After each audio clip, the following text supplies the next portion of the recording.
এই আপু, শুনছো? শুনছি, বল। কি হয়েছে জানো? না বললে জানবো কি করে? তুমি সেলাই করা রাখবা? আমি যে কিছু বলছি তাতে তোমার কোনো মনোযোগই নেই। আরোহী বোনের দিকে তাকিয়ে মুচকি হাসে, হাতের কাজ থামালো। এক দৃষ্টিতে কতক্ষণ ছোট বোনটাকে দেখলো, মনে মনে ভাবলো, সোনিয়া আসলেই খুব সুন্দর। আমার বোনটা পুরাই পরীর মতো হয়েছে। অবশ্য মাও তো কত সুন্দর, কিন্তু আমি এই আপু, কি ভাবো? একটা কথা বলতে আসছিলাম আমি। কই না তো, কিছু না। বল, কি বলবি? এই যে কাজ রাখলাম। আব্বা তোমার জন্য ছেলে দেখছে জানো? আজ দেখতে আসবে তোমাকে। ছেলে নাকি হেব্বি সুন্দর জানো? আবার আমি কতবার বারণ করেছি আব্বাকে। আব্বা কেন এমন করছে? আমি বিয়ে করব না। বিয়ে করবি না তো কি তোকে ঘরে খুঁটি দিব? মা প্লিজ, আমি বিয়ে করব না। আর জানোই কেন করব না। তারপরও বারবার কেন এমন সংসেজে পাত্রপক্ষের সামনে যে বসতে বলো? যতদিন বিয়ে না হয় ততদিন এমনই বসবি। কম তো ছেলে দেখলো না এই পর্যন্ত 17টা বিয়ে ভাঙলো। তোকে কত বলি একটু সেজেগুজে থাক। তুই কি সোনিয়ার মতো সুন্দরী? তা তো না, তোকে একটু সেজেগুজে থাকতে বলি। কি সাদে! তুই এখন সোনিয়ার সাথে পার্লারে যাবি। হ্যাঁ আপু, চলো পার্লারে যাই। ওনারা তো বিকালেই আসবে। আমি পার্লারে যেতে পারবো না। বিয়ে হলে এই চেহারাতেই হবে, না হলে নেই। কেউ যদি আমার রূপ দেখে বিয়ে করতে চায় তাহলে আমি সেই বিয়ে করবও না। আল্লাহ আমাকে এমন বানিয়েছেন, আমি নিজে হইনি। চুপ থাক তুই। সবার আগে রূপটাই খোঁজে। এমন কালা মাইয়া কেউ বিয়ে করতে চায় না। তোকে বিয়ে দেওয়ার জন্য কত চেষ্টা করেছি। তোরে বিয়ে দিয়ে বিদায় করতে পারলেই বাঁচি। সোনিয়াও বড় হচ্ছে। মায়ের কথা শুনে আরোহীর কষ্ট হলো ভীষণ। অবশ্য মা সবসময় এমন বলে, তবু কেন যে কষ্ট হয় বুঝে না আরোহী। আরোহী মায়ের দিকে চেয়ে হেসে বলল, তোমরা বরং সোনিয়াকেই বিয়ে দাও। আমি তো বারণ করছি না।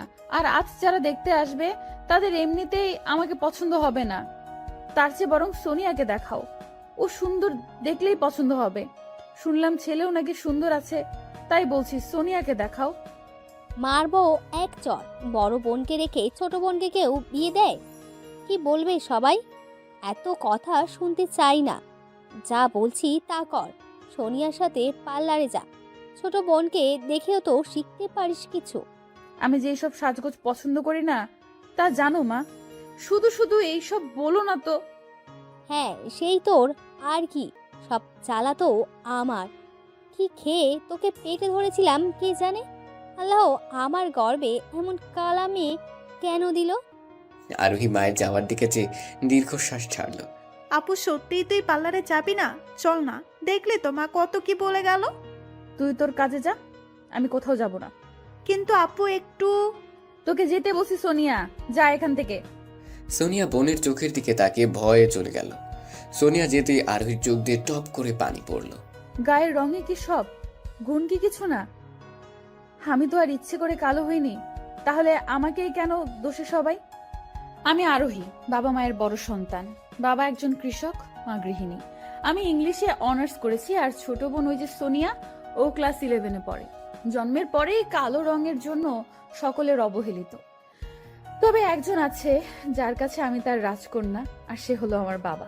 বাবা বলতো আমি যেদিন পৃথিবীতে এলাম সেদিন নাকি আমাদের ছোট্ট বাড়িটায় শিউলি গাছে অনেক ফুল ফুটেছিল। চারদিকে নাকি ফুলের গ্রানে মাতোয়ারা হয়েছিল, তাই বাবা আদর করে শিউলি বলে ডাকতো আমাকে। এখনো ডাকে।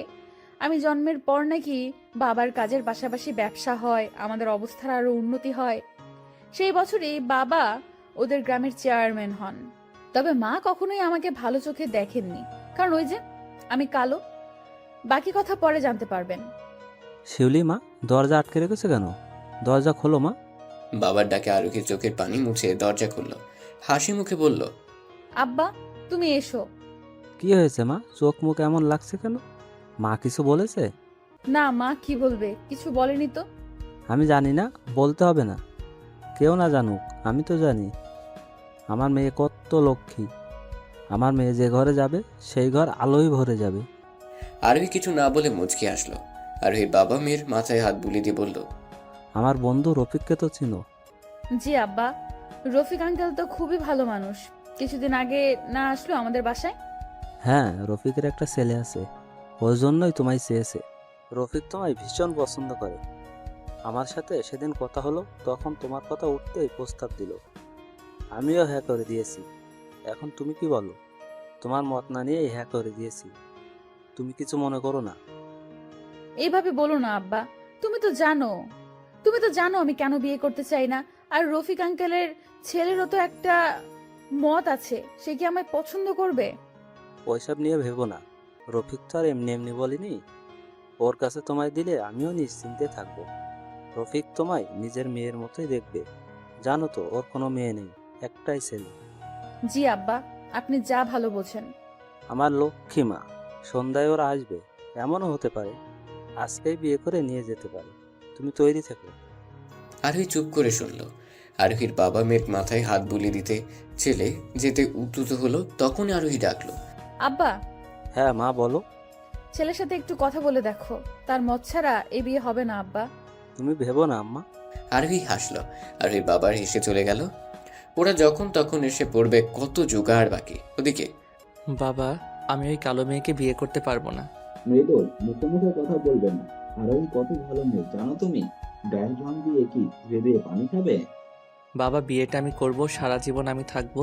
আমার একটা পছন্দ অপছন্দের ব্যাপার আছে। হ্যাঁ, সে তো তোমার পছন্দ। তো ওই উচ্ছৃঙ্খল মেয়ে নীলা, একটা কথা শুনে রাখো, বিয়ে তোমাকে আরোহীকেই করতে হবে। এটাই আমার শেষ কথা। তুমি আমাকে জোর করতে পারো না বাবা। আমার জীবন সঙ্গী আমি ঠিক করব, তুমি না। মৃদুল, আপনি একটু শান্ত হন। এভাবে উত্তেজিত হবেন না, শরীর খারাপ করবে আপনার। তোমার ছেলেকে বোঝাও, ওর বিয়ে আরোহীর সাথেই হবে। না হয় আমার সম্পত্তি এক অংশও পাবে না ও। আমি বুঝাচ্ছি ওকে, আপনি ঘরে যান। বুঝিয়ে তৈরি হতে বলো, ও বাসায় যাবো আমরা। মা, আমি এই কালো মেয়েকে বিয়ে করব না, কিছুতেই না। দেখ বাবা, মেয়েটা খুব ভালো, গায়ের রংটা শুধু কালো। তুই ওকে ভালো করে দেখিস, ওর মধ্যে কত মায়া, আর অনেক গুণীও। সে যাই হোক, তাও আমি বিয়ে করব না। আমার বন্ধু মহলে একটা ইমেজ আছে মা। আর তাছাড়া আমি লিমাকে ভালোবাসি। বিয়ে করলে ওকেই করব। লিমাকে তোর বাবা কখনোই মেনে নেবে না, আর তোর বাবা তোর ভালোই চায়। মৃদুল, তুই আর জেদ করিস না বাবা, বাবার কথা মেনে নে। মানুষটা কথা দিয়েছে, তুই তো জানিস তোর বাবা কখনো কথার খেলাপ করে না। তাই বলে যার তার সাথে আমার বিয়ে দিয়ে দিবে আর আমি চুপচাপ মেনে নিব? আচ্ছা, আগে গিয়ে মেয়েটাকে দেখ। ছবিতে কি অত বোঝা যায়? সরাসরি দেখ, তারপর না হয় মেয়েটার সাথে কথা বলে বিয়েটা না করে দিস। এখন আর কথা বাড়াস না বাবা। কিন্তু মা। কোনো কিন্তু নয়, চুপচাপ রেডি হয়ে নে এখন। মৃদুলের মা চলে যেতেই ঠাস করে দরজা আটকে বসে রইল মৃদুল। আরোহীর ছবিটার দিকে এক নজর তাকিয়ে বলল, আমি এই মেয়েকে কোনো মতেই বিয়ে করব না। ইস, দেখলেই বমি পাচ্ছে। এত কালো কেউ হয়? আমি বিদেশ থেকে ইঞ্জিনিয়ারিং পড়ে এসেছি কি এই কালো মেয়েকে বিয়ে করার জন্য? লিমা কত সুন্দরী, কত স্মার্ট, আর বাবা কিনা এই বিশ্রী দেখতে মেয়েটার সাথে আমার বিয়ে দিতে চাইছে। এরে বিয়ে করলে আমি মুখ দেখতেই পারবো না। না না, একে আমি কিছুতেই বিয়ে করব না। বাবা যাই বলো, খুব শখ হয়েছে না তোমার বিয়ে করাচ্ছি বিয়ে আমাকে। মৃদুলের নিজের মনের কথা বলার মধ্যেই ফোন বেজে উঠল। ফোনের দিকে তাকিয়ে দেখে নিলাম লিমা কল করেছে। ফোন রিসিভ করতেই, মৃদুল ডার্লিং, তোমায় কত করে কল দিচ্ছি, ধরছো না কেন? আমি খেয়াল করিনি লিমা। কি হয়েছে জান তোমার? এভাবে কথা বলছো কেন? কিছু হয়নি, তুমি কি কিছু বলবে? কিছু একটা যে হয়েছে তা বেশ বুঝতে পারছি, বলো আমাকে। মৃদুল অনিচ্ছা সত্ত্বেও সব খুলে বলল। তা শুনে লিমা বলল, কি বলছোটা কি এসব ডার্লিং? তুমি এমন করতে পারো না। আমার কি হবে? লিমা, কান্না করে না তো। আমার মন মেজাজ এমনিতেই ভালো নেই। তুমি কি সত্যি ওই মেয়েকে বিয়ে করবে ডার্লিং? তোমার কি এটা মনে হয় এই কালো মেয়েকে বিয়ে করব আমি মৃদুল? তাহলে কি করবে এখন? আঙ্কেলকে কি বলবে? তুমি কিন্তু একদমই বিয়ে করবে না মৃদুল। আমি তোমায় ভালোবাসি। আমিও তোমায় ভালোবাসি লিমা। তুমি ভেবো না এই বিয়ে হবে না। আমার উপর তোমার বিশ্বাস নেই নাকি? তোমায় আমি নিজের থেকেও বেশি বিশ্বাস করি জান। মৃদুল মুচকি হাসলো। লিমার সাথে টুকটাক কথা বলে রেখে দিল। মৃদুল কল রাখতেই, যার শালা, কি হলো এটা? মৃদুল সত্যি সত্যি যদি বিয়ে করে নেয়, তখন আমার সোনার ডিম পাড়া হাঁসটা এভাবে ফসকে যেতে পারে না। অবশ্য মৃদুলের ওপর বিশ্বাস আছে, এই বিয়ে করবে না। আর করলেই কি, আমি কি আর ওকে ভালোবাসি নাকি? একবার আমার প্রপার্টি পাই, তারপর আমাকে আর পাই কে? লিমার শয়তানি হাসি দিয়ে ওর আর এক বয়ফ্রেন্ডকে কল করলো। ফোন রিসিভ হতেই বলল, হেই জান, তুমি কল দিয়েছিলে? হ্যাঁ, তোমায় ব্যস্ত দেখালো। কার সাথে কথা বলছিলে? মা ফোন দিয়েছিল, বাবার শরীরটা ভালো নেই। কেন, কি হয়েছে আঙ্কেলের? বাবা হার্ট অ্যাটাক করেছে, হাসপাতালে নিয়ে গেছে, কিন্তু সমস্যা হলো কি সমস্যা? 1 লাখ টাকার শর্ট পড়েছে। তুমি তো জানোই আমার অ্যাকাউন্ট লক করা, কি যে করি। এই ব্যাপার? আরে তুমি চিন্তা করো না, আমি আছি তো। তুমি আমার সাথে দেখা করো, আমি দিচ্ছি। কিন্তু তার বিনিময়ে তোমায় আমাকে কি দিতে হবে জানো তো? হ্যাঁ জানি, সমস্যা নেই, আমি আসছি, তুমি জায়গাটা টেক্সট করে দিও। ওকে সোনা, তাড়াতাড়ি চলে এসো, আমি অপেক্ষা করব। কাল কেটে গেল। শালা লুচ্চা, আমি জানতাম এমন কিছুই বলবে। এসব ছেলেরাও না শুধু শরীর খোঁজে, কি আর করার, আবার একবার নিজেকে বিলিয়ে দিতে হবে। গরিব ঘরের মেয়ে লিমা পড়াশোনার জন্য ঢাকায় আসে, কিন্তু পরিবারের এত সামর্থ্য না থাকা এই পথই বেছে নিয়েছে। বড়লোকের ছেলের সাথে ভালোবাসার নাটক, তারপর শারীরিক সম্পর্ক আর গাড়ি গাড়ি টাকা। মৃদুলকে যে ভালোবাসে তা নয়, ওর বাবার সম্পত্তির উপরে লোভ। মৃদুলেও অনেকবার বলেছে ইন্টিমেট হওয়ার জন্য, কিন্তু তার এক কথা, না লিমা, বিয়ের আগে কিছু নয়, বিয়ে হোক তারপর বাকি সব। তোমায় হালালভাবে নিজের করে নিতে চাই। বিয়ের পর তো তুমি আমারই, তখন না হয় হবে বাকি সব। আরোহী, তোর হলো, ওরা চলে এসেছে। হয়ে গেছে মা, আমি আপুকে নিয়ে আসছি। জলদি আয়, ওরা অপেক্ষা করছে। আপু এবার রেডি হয়ে নে, বসে আছে সবাই। আমার ইচ্ছে করছে না। শুনেছি সে নাকি বিলেত ফেরত ইঞ্জিনিয়ার। সে কি আমায় পছন্দ করবে? শুধু শুধু আবার অপমানিত হতে হবে। এভাবে নেগেটিভ কেন ভাবছো? আব্বা তো বললো ওরা তোমাকেই বউ করে নিবে। এখন চটপট শাড়িটা পরে এসো, একটু সাজিয়ে দেই তোমায়। আমি সাজতে পছন্দ করি না, জানো না? আচ্ছা আগে শাড়িটা তো পরে এসো। আরোহী দীর্ঘশ্বাস ফেলে শাড়িটা নিয়ে ওয়াশরুমে গেল। মিনিট 10 পরে ফিরে এলো। সোনিয়া কোনোভাবেই সাজাতে পারল না। আরোহীর এক কথা, কেউ যদি আমায় বিয়ে করতে চায় তাহলে আমার এই অবস্থাতেই বিয়ে করবে, না হয় না। রং সেজে পছন্দ হওয়ার কোনো মানেই নেই। একটু কাজল তো দাও, তোমায় কাজলে খুব মানায়। প্লিজ এটা না করো না, একটু কাজল দাও। মনের জোড়াজুড়িতে কাজল দিতে বাধ্য হলো আরোহী। সবকিছু ঠিকঠাক করে বের হলো সোনিয়ার সাথে। মা, এইভাবে আর কতক্ষণ বসে থাকতে হবে আমায় বলো তো? আমার কাজ আছে, বিরক্ত ধরে গেল। আহা মৃদুল, একটু বসে থাকো। এসব শুনলে কি বলবে তারা? বুঝলে আসিফ, আরোহী মাকে আমার ঘরে বউ করার জন্য তর সইছেন আমার। এত গুণী একটা মেয়ে আছে, আর আমি এই কিছুদিন জানলাম না। ভাবা যায় এগুলো? তুমি কতদিন পরে আসছো তার ঠিক আছে? ওই যে গ্রাম ছেড়ে গেলে আর আসলে না। সময় পাই নাই ভাই, তবে ভাগ্যিস এসেছিলাম, না হয় এত লক্ষ্মী একটা মেয়ে দেখা পেতাম। মৃদুল ভীষণ বিরক্ত হচ্ছে এসব কথায়। মৃদুলের মুখ দেখে আরোহীর মা ভালোই বুঝতে পারলো। মৃদুল বাবা, তুমি তো কিছু নিচ্ছই না, শরবতটা নাও। ভাই সাহেব, আরোহিমা এখনো এলো না কেন? এসে গেছি আমরা। সোনিয়ার কথায় মৃদুল চোখ তুলে তাকালো। মৃদুলের দৃষ্টি ঘোমটা দেওয়া রমণীর দিকেই গেল। আরোহী একবার চাইলো মৃদুলের দিকে, চোখাচোখি হলো। আরোহী চোখ সরিয়ে সালাম দিল। সালাম উত্তর মৃদুলের বাবা দিল। ওয়ালাইকুম আসসালাম মামনি, এসো বসো। আমার পাশে এসে বসো মা। আরোহী মৃদুলের মায়ের পাশে গিয়ে বসলো। মৃদুল এক নজর তাকিয়ে আর তাকালো না। আরোহীকে দেখে তার কোনো ইন্টারেস্টই যাচ্ছে না, তাই চুপ করে বসে ফোন স্ক্রল করছে। ভারী মিষ্টি মেয়ে তো তুমি। তা মা, তুমি এখন কি করছো? মানে পড়াশোনা করছো নাকি অন্য কিছু? আমি ইংলিশে অনার্স করেছি আন্টি। বাহ, দারুণ তো। আরোহী কথার ফাঁকে ফাঁকে মৃদুলের দিকে তাকাচ্ছে বারবার, কিন্তু মৃদুলের সেদিকে কোনো খেয়ালই নেই। বেশ কিছুক্ষণ কথাবার্তা বলে মৃদুলের বাবা বলল, আরোহী মাকে তো আমার সবসময় পছন্দ, নতুন করে আর কিছু বলার নেই। আমরা চাচ্ছি আজ আংটি পরিয়ে যেতে, সামনের সপ্তাহে বিয়ের কাজ সম্পন্ন করব। আপনাদের কি মত? তুমি যা ভালো মনে করো, আমাদের অমতের কিছু নেই। বাবার কথা শুনে মৃদুল যেন আকাশ থেকে পড়লো। বাবার দিকে তাকাতে কড়া চোখে চাইল। মৃদুল রাগে ফুসফুস করতে লাগলো, আরোহী মা, তোমার কি আমার ছেলেটাকে পছন্দ হয়েছে? তুমি মত দিলে কথা আগাবে। আরোহী একবার মৃদুলের দিকে চাইলো। মৃদুল শক্ত মুখ করে বসে আছে। আরো কিছুক্ষণ চেয়ে থেকে ভাবলো, ওনার চোখ মুখ দেখে মনে হচ্ছে উনি রাজি নয়। আসলেই কি তাই? আরোহী মা, জি আঙ্কেল। বললে না তো মৃদুলকে তোমার পছন্দ হয়েছে কিনা? আমার বাবা মায়ের পছন্দই আমার পছন্দ আঙ্কেল। তারা যা ভালো বুঝবে তাই হবে। লক্ষ্মী মেয়ে। মৃদুলের মা আরোহীকে আংটিটা পরিয়ে দাও। আর দেরি কিসে? মৃদুলের মা আংটিটা পরিয়ে দিল। আরোহী মৃদুলের দিকে চেয়েছিল, কিন্তু মৃদুল একভাবেই বসেছিল। হঠাৎই মৃদুল উঠে দাঁড়ালো। আমার একটা জরুরি কাজ আছে, আমাকে এখন যেতে হবে। কাউকে কিছু বলার সুযোগ না দিয়ে মৃদুল বেরিয়ে গেল। মৃদুলের মা জোর করে হেসে বলল, কিছু মনে করবে না, হুটহাট কাজ পড়ে যায়। গবেট কোথাকার। আচ্ছা, আজ তাহলে আমরা উঠি। তাহলে ওই কথাই রইল, সামনে শুক্রবার ওদের বিয়েটা দিয়ে দিতে চাই। সে কি রাতের খাবার খেয়ে যাবেন তো? না আপা, আজ আর নয়। এখন থেকে তো আসা যাওয়া হবেই। আরেকদিন না হয়। বুঝতেই তো পারছেন, যেতে আবার সময় লাগবে। ঠিক আছে, আজ তাহলে আটকালাম না। যাওয়ার আগে কোলাকুলি করে গেল। মৃদুলের মা নিজের গলা ঠেলে সোনার চেইনটাও পরিয়ে দিয়ে গেল আরোহীকে। ওরা যেতেই সোনিয়া আরোহীকে জড়িয়ে ধরে বলল, আপু দুলাভাই কিন্তু হেব্বি জোস। উফ, আমার যে কি খুশি লাগছে, তোমার বিয়ে হবে। আহা কি আনন্দ। হয়েছে তোমাদের আনন্দ করা, এবার আমি ঘরে যাই। হ্যাঁ হ্যাঁ যাও।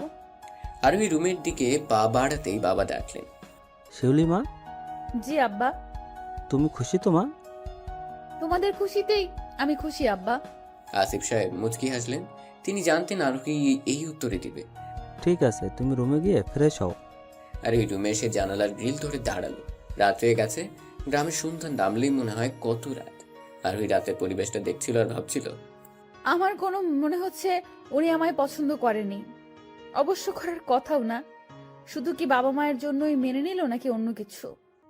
আরোহীর ভাবনার মাঝেই সোনিয়া এলো। এ কি আপু, তুমি এখনো ফ্রেশ হওনি? কার কথা ভাবছো? দুলাভাইয়ের কথা? মারবো কিন্তু, শুধু পাকনা পাকনা কথা। আচ্ছা বললাম না, এখন তাড়াতাড়ি করো। খাবো তো নাকি? আসছি, যাও। সোনিয়া চলে যেতেই আরোহী মুচকি এসে ফ্রেশ হতে চলে গেল। ওদিকে তোমরা পেয়েছোটা কি? আমার ইচ্ছার বিরুদ্ধে এভাবে বিয়ে দিতে পারো না তোমরা। চুপ মৃদুল, বাবা শুনবে।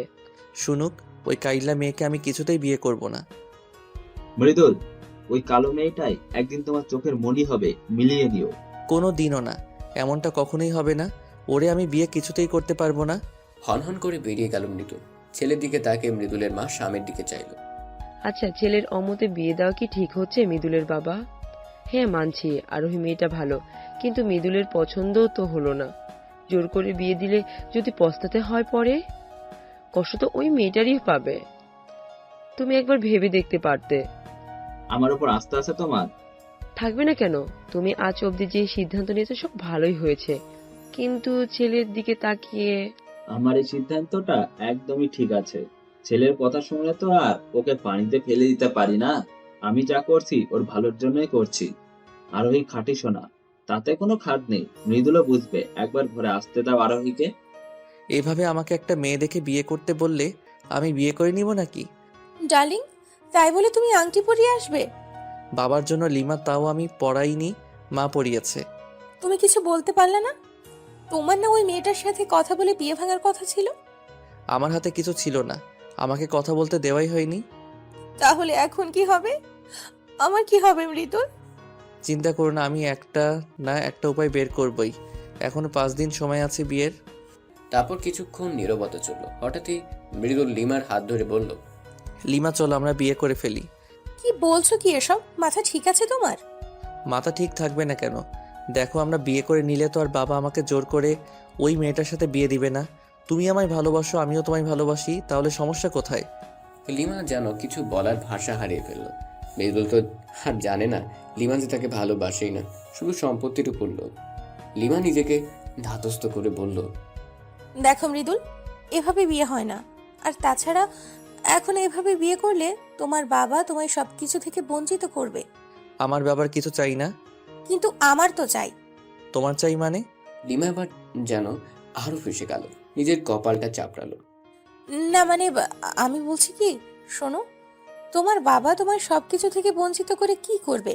তার এত সম্পত্তি, হয় এতিমখানায় দিবে, না হয় দান করবে। তুমি তার একমাত্র ছেলে, ও সব কিছু তোমার হক। আমাদের এমন কিছু করতে হবে যাতে করে বাবা আমাদের মেনেও নেয়, আবার সবকিছু তোমার নামে করেও দেয়, বুঝলে? ঠিকই বলেছে। সময় সত্যি বড় অদ্ভুত। সময় তার নিজ গতিতে চলে। তেমনি 5-5টি দিনও শেষের পথে। রাত পোহালে আরোহী মৃদুলের বিয়ে। মৃদুল অনেকবার চেষ্টা করেছে আরোহীর সাথে কথা বলার, কিন্তু পেরে ওঠেনি। কাঁচা হলুদ রঙের কাপড় পরে গ্রিল ধরে দাঁড়িয়ে আছে আরোহী। কাল চলে যাবে, মনটা একদমই ভালো লাগছে না। বাড়িতে কত মানুষ, তবুও যেন শূন্য সব। সোনিয়া এলো তখনই। আপু, হ্যাঁ, কিছু বলবি? তোমার কি মন খারাপ আপু? মন খারাপ হবে কেন? তুমি কাঁদছো আপু? ধুরু বোকামে, কাঁদবো কেন? চোখে কি যেন গিয়েছে। আমাকে বোকা পাইছো? আমি কি কিছু বুঝি না নাকি? ওলে বাবালে, সব বুঝে বাকনা বুড়ি। তোমায় খুব মিস করবো আপু। আমিও মিস করব বনু। দু বোনের আহ্লাদ শেষ হলে আমার মেয়েটাকে কয়েক খাওয়াতে পারি কি?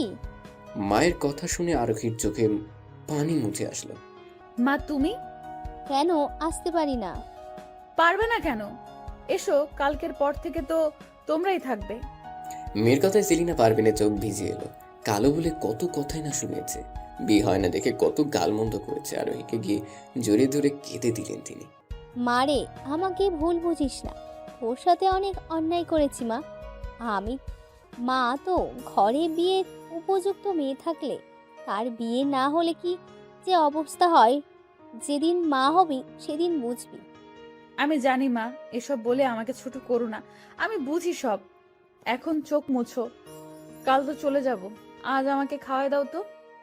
একটু বসো, আমি এখনই আনছি। মা চলে যেতেই দীর্ঘশ্বাস ফেলল আরোহী। সোনিয়ার সাথে কথা বলতে বলতে সেলিনা পারভিন এসে খাইয়ে দিয়ে গেল দুই মেয়েকে। খাওয়া শেষ করে কড়া হুকুমে বলে গেল ঘুমোতে। কাল যেহেতু বিয়ে তাড়াতাড়ি উঠতে হবে। ওদিকে মৃদুল ঘরময় পায়চারি করছে, কি করবে না করবে। মৃদুলকে অস্থির হতে দেখে ওর বন্ধু ফাইম বলল, আচ্ছা, তুই এইভাবে পাইচারি করছিস কেন? বিয়ে করবি না তো আঙ্কেলকে বলে দিলি তো পারিস। তোর কি মনে হয় বাবাকে বলিনি? এই 5 দিনে মনে হয় 1000বার বলছি, কিন্তু বাবার এক কথা, হয় বিয়ে করো, না হয় সব সম্পত্তি থেকে বিদায়। মেয়েটা শুধু কালো বলে কি বিয়ে করতে চাচ্ছিস না, নাকি অন্য কাহিনী? আমি লিমাকে পছন্দ করি। কি, লিমা? হ্যাঁ, এতে এত অবাক হওয়ার কি হলো? লিমাও আমায় ভালোবাসে। লিমাকে ভালোবাসে? কিন্তু লিমা তো... কোন দুনিয়ায় হারালি? না, কোথাও না। তুই শিওর লিমা তোকে ভালোবাসে?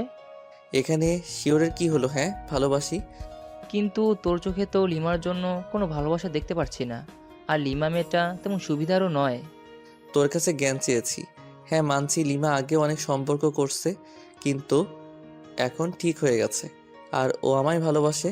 কথায় আছে না, যে কুকুরের লেজ বাঁকা সেই কুকুরের লেজ কখনো সোজা হয় না। ফাহিম, লিমাকে নিয়ে কিছু বলবি তো? তোকে ডাকছি কি করে বিয়ে ভাঙা যায় সেই বুদ্ধি দিতে। ওকে ওকে, কুল কুল। তুই এক কাজ করতে পারিস, ভাবিকে কল দে, দিয়ে বল তুই বিয়ে করতে পারবি না, তুই অন্য কাউকে ভালোবাসিস। এখন কল করব? তো কাল বিয়ে হয়ে যাওয়ার পরে বলবি। না। আচ্ছা, কল করি তাহলে। হ্যাঁ, কর। অনেক ভেবেচিন্তে নিজেকে ধাতস্থ করে মৃদুল আরোহীকে কল করলো। প্রথমবারে কেউ ফোন ধরলো না। আবার কল দিতেই ঘুম জড়ানো কণ্ঠে আরোহী বলল, হ্যালো, কে বলছেন? আরোহীর গলার স্বর শুনে কেন জানি কলিজায় লাগলো মৃদুলের। এত মিষ্টি গলা। কিছুক্ষণের জন্য চুপ হয়ে গেল। ওদিকে আরোহী, আরে কে আপনি? কথা বলছেন না কেন? আমি মৃদুল। মৃদুলের নাম শুনে জমে গেল আরোহী। এত রাতে মৃদুল কিছু কি হলো নাকি? ব্যস্ত হয়ে আরোহী বলল, এত রাতে আপনি, কোনো সমস্যা হয়েছে? সবাই ঠিক আছে তো? সবাই ঠিক আছে। আসলে হয়েছে কি? মৃদুল ঢোক গিলল, কি করে বলবে বুঝতে পারছে না। জি, কি হয়েছে বলুন। আমি তোমায় বিয়ে করতে পারবো না আরোহী। কি বললেন? হ্যালো হ্যালো, শুনতে পাও না নাকি? কিছু শোনা যাচ্ছে না, নেটওয়ার্কের সমস্যা। কাল কথা হবে, এখন রাখি। টু টু টু কল কেটে গেল। মৃদুল ফোনটা ছুঁড়ে মেরে বলল, ড্যামিট, এখনই নেট সমস্যা হতে হলো। কিরে বললি? ও কি কিছু বললো? শুনতেই পারো না মেজাজ গরম হচ্ছে? আচ্ছা ছাড়, কাল বলিস, বিয়ে তোর এখন হয়ে যায়নি। আরে তুই বুঝতে পারছিস না কাল কিভাবে বলবো? কাল বিয়ের সুযোগ হবে কি করে? তাহলে আর কি, বিয়ে করে নিবি। মজা নিস তুই আমার সাথে, ইডিয়েট। না না, মোটেই না, সে সাধ্য কি আর আমার আছে? মৃদুল বিরক্ত নিয়ে তাকালো ফাইমের দিকে। ফাইম মুখ চেপে হেসে ধপাস করে শুয়ে পড়ল। এখন সে ঘুমোবে। মৃদুলও নানা চিন্তা ভাবনা করতে করতে ঘুমিয়ে গেল। শরীর তো আর এত কিছু বুঝবে না, ঘুমোতে হবেই। পরদিন সকালে, আরোহী ওঠ, এখন বেলা হলো। মায়ের ডাকে আরোহীর ঘুম ভাঙলো। ফ্রেশ হয়ে খেয়ে নিল। বিয়ে বাড়ি তোড়জোড় শুরু হয়ে গেছে। দেখতে দেখতে দুপুর গড়ি বিকেল হলো। বরপক্ষ চলেও এসেছে। আরোহী বউ সেজে বসে আছে, লাল টুকটুকে শাড়ি, আর তার শরীরে মুখে কোনো সাজ নেই বললেই চলে। শুধু বড় বড় চোখ দুটোয় গাঢ় কাজল টানা চোখে হালকা লিপস্টিক। আর মৃদুল সে তো পুরোই নায়ক। যে দেখছে সেই বলছে এত সুন্দর ছেলে আরোহীর ভাগ্যে জুটলো। বাবা, তোমার সাথে আমার কথা আছে। শুনবো, বিয়ে শেষ হোক তারপর। জনাব আরিফ কড়া চোখে তাকালেন ছেলের দিকে। সেদিকে মৃদুল পাতলা দিল বলে মনে হলো না। আবার কিছু বলতে যাবে তার আগে আরিফ সাহেব হাত তুলে চুপ করতে বললেন। আমি জানি তুমি কি বলবে, আর তোমার সেই কথা শুনতেও চাচ্ছি না। দেখতে পারছো না কত আয়োজন, এর মধ্যে এমন কিছু করবে না যাতে আমার মাথা ছোট হয়। অনেক স্বপ্ন নিয়ে বসে থাকা মেয়েটা বেইজ্জত হয়। আশা করব বুঝতে পেরেছো। মৃদুল আর কি বলবে, এরই মধ্যে হুজুর সাহেব বিয়ে পড়ানোর কাজ শুরু করে দিয়েছেন। অবশেষে বিয়েটা হলো, যদিও মৃদুল অনেক কষ্ট করে কবুল বলেছে। কোনে বিদায়ের সময় আরোহীর কি কান্না, সাথে বাকিরাও। মৃদুল আরোহী কান্না দেখে মনে মনে বলল, আমাকে বিয়ে করে কি যে ভুল করেছো তার মাসুল তোমায় দিতে হবে। তোমার চোখের পানি পড়ার দিন শুরু হলো। এমন বিশ্রী চেহারা নিয়ে আমাকে বিয়ে করার স্বাদ তোমায় বোঝাবো হারে হারে। ফুলে সজ্জিত খাটে বসে আছে আরোহী, মাথায় ইহা বড় ঘোমটা। কাদার কারণে কাজল লেপটে আরো বাজে লাগছে। ওদিকে মৃদুলের আসার কোনো খবরই নেই। অবশেষে মৃদুল এলো রাত 12টায়। মৃদুল আসতেই আরোহী নেমে সালাম করতে গেল। অমনি সরো। স্বামীকে সালাম করতে হয়, এটাই তো নিয়ম। কে তোমার স্বামী? আরোহী হা করে যে রইল। কে আমার স্বামী আপনি জানেন না? না, জানি না। যদি বলো আমি তোমার স্বামী, তাহলে বলবো আমি কারো স্বামী না। কি বলছেন এসব? মাথা ঠিক আছে? মাথা ঠিকই আছে। তুমি ভাবলে কি করে তোমার মতো পেতনিকে আমি আমার বউ হিসেবে মানবো? আরোহী যেন ঝাটকা খেল, চোখ দিয়ে পানি পড়তে লাগলো। এখন কেন বলছেন? আগে বলেননি কেন? সব বাবার জন্য। বাবার জন্যই আমার জীবনটা নষ্ট হলো। আপনি কি চাচ্ছেন তাহলে? ডিভোর্স। ডিভোর্স? ডিভোর্স কথাটা যেন বুকে লাগলো আরোহীর। নিজের ভাগ্যের উপর তাচ্ছিলের হাসি আসলো। চোখ মুছে বলল, যদি আমি ডিভোর্স না দেই? মৃদুলের মেজাজ খারাপ হলো। তুই দিবি, তোমার ঘাড় সহ দিবে। তোর সাথে এক ঘরে বসবাস করা অসম্ভব। আরোহীর চোখ আবার ভিজে এলো। নিজেকে শান্ত করে বলল, ঠিক আছে, আমি ডিভোর্স দিব, আপনি ব্যবস্থা করুন। কিন্তু আমার একটা শর্ত আছে। কি শর্ত? ডিভোর্স পেপার রেডি থাকবে, তবে যতদিন সময় লাগবে ততদিন যদি মনে হয় আপনি আমায় ভালোবাসেন তবে আর ডিভোর্স হবে না। তোকে ভালোবাসবো আমি মৃদুল? তোর থেকে কত সুন্দরী সুন্দরী মেয়েরা আমার পিছে ঘুরে। আচ্ছা যা, মেনে নিলাম তোর কথা। আর একটা কথা, আপনার কাছে একটাই অনুরোধ, এই কথা আপনি আর আমি ছাড়া যেন কেউ না জানে। বাবা জানলে সহ্য করতে পারবে না। কেউ জানবে না। ঠিক আছে, এখন ঘুমান তাহলে। তোর সাথে এক খাটে থাকতে পারবো না, নিচে ঘুমা তুই। আরোহী মুচকে হেসে বলল। ঠিক আছে। আরোহী নিচে বিছানা করে উল্টো দিক ফিরে শুয়ে রইল।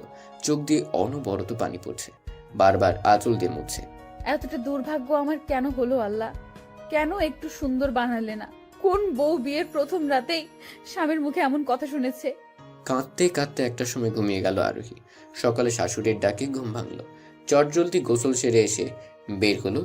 ঘুমন্ত স্বামীর দিকে যে চোখ ভিজে এলো। আবার চোখ মুছে হালকা হেসে বের হলো। মা বলুন কি করতে হবে? কিছু করতে হবে না, আমার পাশে বসে থাকো। কি সুন্দর লাগছে তোমায়। মন রাখতে কেন বলছেন মা? মৃদুলের মায়ের হাত থেকে গেল, তাকিয়ে রইল আরোহীর দিকে। না মা, তুমি ভুল ভাবছো। মৃদুল কি তোমায় কিছু বলেছে? না মা, সে কি বলবে? আমিই বললাম। থাক, আর কিছু বলতে হবে না। আমি আমার ছেলেকে জানি, ও যে কেন এমন হলো। থাক না মা। আচ্ছা থাকলো, তবে আমার ছেলেটা কিন্তু খারাপ না। তুমি একটু সামলে নিও। ওদের কথার মাঝে মৃদুল এলো। মা, ক্ষুধা লাগছে, খেতে কি দিবে? বস, আরোহী মা, ওকে খেতে দাও। যার তার হাতের খাবার আমি খাই না মা, জানো না? তুমি দিলে দাও, না হয় উঠলাম। এসব কেমন কথা মৃদুল? নতুন বউয়ের সাথে কেউ এভাবে কথা বলে? মা থাক, আপনি খবরটা দেন, আমি এদিকে দেখছি। মৃদুলের মা দীর্ঘশ্বাস ছেড়ে খাবার বাড়তে লাগলেন। এভাবে চলছিল দিন। মৃদুলের মধ্যে কোনো পরিবর্তন দেখে না আরোহী। হ্যাঁ, তবে আরোহীকে দিয়ে কাজ করাতে ভুলে না। আরোহী রান্নার জোগাড় করছিল, তখনই মৃদুল এলো। আরোহী, রুমে আসুন তো, দরকার আছে। কি দরকার? রুমে আসুন, তারপর বলছি। যাও, দেখো কি বলে। আরোহী হাতে কাজ রেখে রুমে গেল। জি বলুন। আমাদের ডিভোর্স পেপার রেডি, কাল দিয়ে দিবে, সাইন করে দিবেন। সরি। সরি মানে? আমি ডিভোর্স দিতে পারবো। কেন? মৃদুল যেন অবাকের শেষ সীমানায় পৌঁছলাম। আরোহীকে কিছু বলতে যাবে তার আগেই ফোন বাজলো। মৃদু, কই তুই? তাড়াতাড়ি আয়, তোকে একটা জিনিস দেখানোর আছে। আসছি, 5 মিনিট। ফাইমের কল কেটে আরোহীর দিকে তাকালো। আরোহী তাকিয়েছিল। রেখে যাচ্ছি, আমি সাইন করেছি, তুমিও করে দিবে। আরোহীকে ধমক দিয়ে মৃদুল বের হয়ে গেল। আরোহী মৃদুলের যাওয়ার পানে তাকে নিঃশব্দে কেঁদে ফেলল। হ্যাঁ, মৃদুল সত্যিই সাইন করে দিয়েছে, কিন্তু আরোহী করলো না। আমি ডিভোর্স দিব না। তুমি জানবে আমিও সাইন করেছি, কিন্তু তা আমি করব না। বিয়ে একবারই হয়, বারবার না। কথাগুলো বলতে বলতে পেটে হাত রাখলো। নিজের মধ্যে ছোট প্রাণটার দুর্ভাগ্য দেখে আফসোস হতে লাগলো। মনে পড়লে 1 মাস আগের কথা। মৃদুল সেদিন ড্রাঙ্ক অবস্থায় বাড়িতে ফিরল। মৃদুলকে দেখে আরোহী বলল, আপনি এসব কি খেয়েছেন?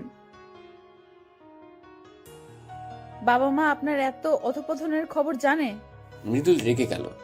আরোহীর গাল চেয়ে ধরল। ব্যথায় কুকড়িয়ে গেল আরোহী। আর লাগছে, ছাড়ুন। লাগুক, এই কথা যদি কারো কানে চাই মেরে ফেলবো তোকে। সেদিনই জোর করে ইন্টিমেট হয় ওরা, যদিও আরোহী রাজি ছিল না, কিন্তু মৃদুলের শক্তির কাছে পেরে ওঠেনি। মধ্যরাতে যখন মৃদুল গভীর ঘুমে তলিয়ে, আরোহী তখন কেঁদে বালিশ ভিজে। আপনি যদি মেনে নিয়ে সব করতেন তাহলে বোধহয় আমার থেকে খুশি আর কেউ হতো না। সকাল হতে আপনার মনেও থাকবে না জানি, কিন্তু এই রাতটা আমার কাছে স্মরণীয় হয়ে থাকবে আজীবনের জন্য। সত্যি সকালে মৃদুলের কিছু মনে ছিল না। সেদিনের পর থেকে আরোহী নিজের মধ্যে পরিবর্তন লক্ষ্য করল। শাশুড়িকে বলতে বিচক্ষণ মস্তিষ্ক কিছু একটা ভেবে হাসপাতালে নিয়ে গেল, যার ফলস্বরূপ রেজাল্ট পজিটিভ এলো। তবে আরোহী শাশুড়িকে নিষেধ করেছিল কাউকে বলতে। এত বড় খুশির খবর চেপে যাবো, এটা অন্যায় আরোহী। আম্মা, আপনাকে আমি কিভাবে বলি এমন লজ্জার কথা? কি হয়েছে মা? আপনার ছেলে শুনলে রেগে যাবে, অস্বীকার করবে এটা তার সন্তান। মৃদুলের মায়ের ভ্রু কুঁচকে গেল। সন্তান অস্বীকার করার মতো কিছু কি? নিজের সন্তানের অস্বীকার করবে কেন? তোমাদের মাঝে সব ঠিক আছে তো? আরোহী না পেরে কেঁদে যতটুকু বলা যায় বলে দিল। মৃদুলের মাও অবাক হলেন। তিনি আরো ভেবেছেন ওরা ভালো আছে, সুখে আছে, কিন্তু আসলেই তার উল্টো। ছেলের উপর ভীষণ রাগ হলো তার। আরোহীর মাথায় হাত রেখে বললেন, তুমি কিন্তু ভুলেও ডিভোর্স দিবে না। আমার পেটে এমন ছেলে জন্মাবে আমি ভাবতেও পারিনি। শোনো মা, ছেলেরা যা চাইবে তাই হবে সব সময়। আর এখন তো প্রশ্নই আসে না, আমাদের বংশধর তোমার গর্ভে। আমি মৃদুলকে যা বলার বলবো, তুমি শুধু জানিয়ে দিবে তুমি কিছুতেই ছাড়ছো না ওকে। আরোহী ভাবনা থেকে বের হলো শাশুড়িটাকে। আচ্ছা কেন, মৃদুল কিছু বলেছে তোমায়? কই না মা, উনি কি বলবে? মৃদুলের মা আরোহীর দিকে তাকিয়ে থেকে খেতে ডেকে চলে গেলেন। আরোহীর মুখে চোখে পিছু পিছু চলল। ওদিকে মৃদুল, কি হয়েছে, এত আর্জেন্ট ডাকলি কেন? ফাইমের চোখ মুখে রাগ, দাঁতে দাঁত চেপে বলল, তুই লিমাকে কি সত্যি ভালোবাসিস? এটা কেমন কথা? ওকে ভালোবাসি বলেই তো ওই কালীকে ডিভোর্স দিয়েছি। যদিও সাইন করছে কিনা জানি না, তবে যা টর্চার করছি করে দিবে। ফাইম হা করে চেয়ে রইল। ধ্যান ভাঙতে মৃদুলের হাত ধরে টেনে নিয়ে গেল এক আবাসিক হোটেলে। মৃদুল কপাল কুঁচকে বলল, এখানে আনলি কেন? চুপচাপায়। হোটেল ম্যানেজারকে কিছু ঘুষ দিয়ে সিসিটিভি ফুটেজ দেখাতে বলল কিছুক্ষণ আগের। মৃদুল শুধু ফাহিমাকে কাজ দেখছে। স্ক্রিনে তাকা। স্ক্রিনে তাকাতেই মৃদুলের চোখ কপালে উঠে গেল। লিমা একটা ছেলের সাথে ক্লোজ হয়ে ভেতরে যাচ্ছে, একটা রুমও বুক করেছে। মৃদুল হালকা আওয়াজে বলল, হ্যাঁ লিমাই, আমি একটা কাজে যাচ্ছিলাম এখান দিয়েই, তখনই ওকে দেখলাম, তাই তোকে কল করলাম দেখানোর জন্য তুই কোন মেয়ের জন্য পাগল হয়ে কাকে ছাড়ছিস। মৃদুল আর দাঁড়ালো না, হন্তদন্ত হয়ে বেরিয়ে পড়লো। রাগে চোখ লাল হয়ে গেছে। ফাহিমা দৌড়ে বের হলো। মৃদুলকে নিয়ে পাশের এক রেস্টুরেন্টে ঢুকলো। 2 কাপ কফি অর্ডার দিয়ে কথা বলতে লাগলো। লিমা এটা কিভাবে পারলো? আমার শুরু থেকেই ওকে পছন্দ না। 2 দিন পর পর ছেলে বদলানোর স্বভাব আমি আগে জেনেছিলাম, কিন্তু তুই বিশ্বাস করবি কি না তাই বলিনি। এই জন্যই আজ তোকে দেখালাম। শোন, শুধু চেহারা সুন্দর হলেই সে সুন্দরী না, আসল সুন্দর তো তার চরিত্র। ভাবি হয়তো কালো, কিন্তু তার চরিত্রে কোনো ময়লা নেই। দুজনের মধ্যে আরো টুকটাক কথা হয়ে বের হতে নিল। তখনই মৃদুল বলল, কি করা উচিত এখন আমার? প্রথমত তুই লিমার সঙ্গে সব রকম যোগাযোগ বিচ্ছিন্ন করবি, অ্যান্ড তারপর ভাবির সাথে সব কিছু ঠিক করবি। ওটা আর সম্ভব নয়। এতক্ষণে বোধ হয় সেও ডিভোর্স দিয়ে চলে গেছে। স্বর্ণ খুঁজতে গিয়ে হীরা হারালি। যাই হোক, এখন বাসায় যা, দেখ কি অবস্থা। মৃদুল একরাশ মন খারাপ নিয়ে বাসার দিকে গেল। বেশ কিছু সময় পর পৌঁছে গেল, কিন্তু গিয়ে যা দেখলো তাতে মৃদুলের হাত পা কাঁপতে শুরু করল। কি হচ্ছে এখানে? সবাই একসাথে কেন? মৃদুলের কণ্ঠ শুনে সবাই ওর দিকে তাকালো। আরিফ সাহেব হেসে উঠে গিয়ে জড়িয়ে ধরলেন ছেলেকে। কনগ্রাচুলেশনস মাই সন, আমি বলেছিলাম না তুমি বুঝবে একদিন। আরিফ সাহেব ছড়ে যেতে সবাই ওদের অভিনন্দন জানাতে লাগলো। আরে হয়েছেটা কি বলবা তো? আরোহী কেঁপে উঠলো, সাথে সবাই অবাক হলো।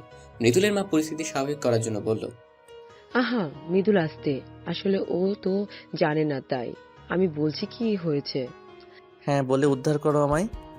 আমি বলছি দুলাভাই, আপনি বাবা হতে চলেছেন আর আমি খালামণি।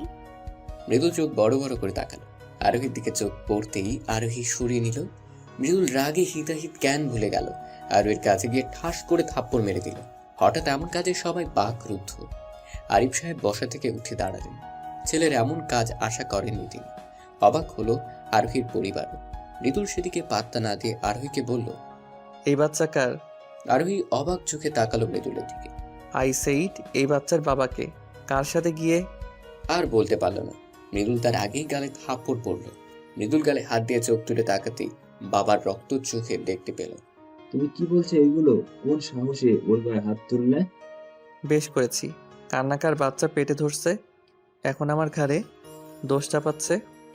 এবার আরোহী মুখ খুলল। খবরদার, আমার বাচ্চা নিয়ে কোনো কথা নয়। এই বাচ্চার বাবা আপনি ছাড়া অন্য কেউ নয়। আমার বা আমার সন্তানকে নিয়ে কিছু বললে আমার চেয়ে খারাপ আর কেউ হবে না। মৃদুল কোনো কথা না বলে ধপধপ করে নিচের রুমে চলে গেল। আরোহী ধপ করে বসে পড়ল নিচে। আরোহীর বাবা মা এখনো হতভম্ব, তবে এটা বুঝতে পেরেছে তাদের মেয়ে সুখী নেই। আরোহীর বাবা মেয়ের সামনে এসে বসলেন, মাথায় হাত দিয়ে বললেন, মা, আব্বা, কেঁদো না মা। আমি ভুলছিলাম, আমাকে ক্ষমা করে দিও। আমি তোমায় সঠিক কারোর কাছে তুলে দিতে পারিনি। আরোহীর বাবা উঠে দাঁড়ালেন, মৃদুলের বাবার সামনে গিয়ে বললেন, ভাই, আমার মেয়েটা অনেক লক্ষ্মী। ভেবেছিলাম আমার মেয়ে তোমাদের কাছে ভালো থাকবে, কিন্তু যাই হোক, আমি আরোহীকে নিয়ে চলে যাব আজই সঙ্গে করে। এখানে থাকলে আমার মেয়ে বাঁচবে না। আমায় ক্ষমা করো বন্ধু। আমি নিজ দায়িত্বে আরোহীকে বউ করে এনেছি। আমার ছেলে এত অধঃপতনে যাবে কখনো ভাবতেই পারিনি। তোমাদের কাছে কঠিন সত্য লুকিয়েছি আমি। সত্য? কোন সত্য ভাইজান? আরোহীও এবার জল ভরা চোখে চাইল। শ্বশুরমশাই কোনো সত্যের কথা বলছে। মৃদুলের বাবা চোখ মুছে বললেন, মৃদুল একটা মেয়েকে পছন্দ করত, কিন্তু মেয়েটা একদম ভালো নয়। ওই মেয়ের লোভ আমার সম্পত্তির ওপর। ওর হাত থেকে বাঁচাতে আরোহীকে আমি এনেছি। বলতে পারো জোর করেই বিয়ে দিয়েছি। সকলে হা হয়ে গেল। মৃদুলের বাবা আরোহীর সামনে গিয়ে হাত জোর করে বললেন, তোর কাছে আমি অপরাধী মা, ক্ষমা করে দিস। তোর যা ভালো মনে হয় তুই কর, আমি আর আটকাবো না তোকে। আমিও বুঝতে পেরেছি এখানে থাকলে মৃদুল তোকে নানাভাবে অশান্তি দিবে। এইভাবে হাত জোর করবেন না বাবা। আমার মা বাবাকে ছেড়ে এসে আপনাদের মতো মা বাবা পেয়েছি, এটা কয়জনে পায়। আমি কোথাও যাব না বাবা, এখানেই থাকবো, অন্তত যতদিন না আমার সন্তান পৃথিবীতে আসছে। কিন্তু আরোহী? কোনো কিন্তু নয় মা, আমি কোথাও যাব না, এটাই আমার শেষ কথা। ঠিক আছে, তুমি যা ভালো বুঝো। সাবধানে থেকো। যদি মনে হবে এখানে আর থাকবে না, তখনই একটা কল করো, নিয়ে যাব আমি। আজ তবে আসি। আমার মেয়েটাকে একটু দেখে রাখবে। ওরা চলে যেতে আরোহী পা বাড়ালো রুমের দিকে। পেছন থেকে মৃদুলের মায়ের ডাক পড়ল। আরোহী থেমে গেল, পিছু ফিরে চাইল। আমাদের ভুল বুঝিস না মা। না মা, ভুল বুঝবো কেন? আমার ভাগ্যে যা ছিল তাই হয়েছে, ভবিষ্যতেও হবে। আপনি চিন্তা করবেন না। রুমে যাই, আপনার ছেলের কিছু লাগবে কিনা দেখি। তুই এখনো ওর কথা ভাবছিস? ও যাই করুক, যেমনই হোক, তবু আমার স্বামী। বাবু পৃথিবীতে আসুক, তারপর না হয় মুক্ত করে চলে যাব। আরোহী আর দাঁড়ালো না, কান্নাগুলো দলা পাকিয়ে আসছে। জলদি চোখের পানি মুছে ঘরে গেল। মৃদুল খাঁচে হেলান দিয়ে বসে কিছু একটা ভাবছিল। আরোহী সেদিকে খেয়াল না করে কাপড় নিয়ে গোসল করতে ঢুকতে গেল। তখনই এই দাঁড়া। আরোহী থামলো, কিন্তু পেছন ফিরল না। এই বাচ্চার বাবাকে সত্যি করে বল। কেউ না জানুক, তুই ভালো করেই জানিস তোর সাথে আমার কিছু হয়নি। তাহলে বাচ্চা আসলো কোথা থেকে? আরোহী চুপ। ও যেন জানতো এমনটাই হবে। আরোহীর চুপ থাকা দেখে মৃদুলের আরো রাগ হলো। কাজে গিয়ে হাত টেনে ধরে ঝাঁকিয়ে বলল, এখন চুপ কেন? কথা বল। বাচ্চার বাপকে সত্যি করে বল।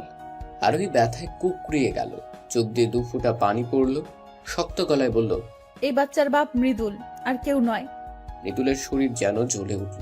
আরোহীকে ধাক্কা করলো, আঘাত করলো। এই বাচ্চার বাবা আমি, তাই না? আজ তোকে মেরেই ফেলবো, সত্যি কথা বল। হ্যাঁ পারেন তো, ওই একটা কাজই করতে। যতই হাত তুলুন না কেন, এই সন্তানের বাবা আপনি। হ্যাঁ আপনি।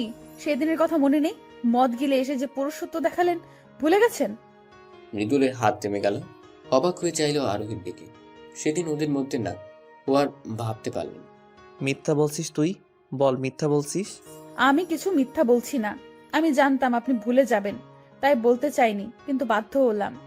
মৃদুল টি টেবিল লাথি দিয়ে বের হয়ে গেল রুম থেকে। আর ওই হাউমাউ করে কাঁদতে লাগলো। হে আল্লাহ, কেন এমন করছো আমার সাথে? আমি কি অন্যায় করেছি? কিসের শাস্তি দিচ্ছ এমন? মৃদুল ফিরল বেশ রাগ করে।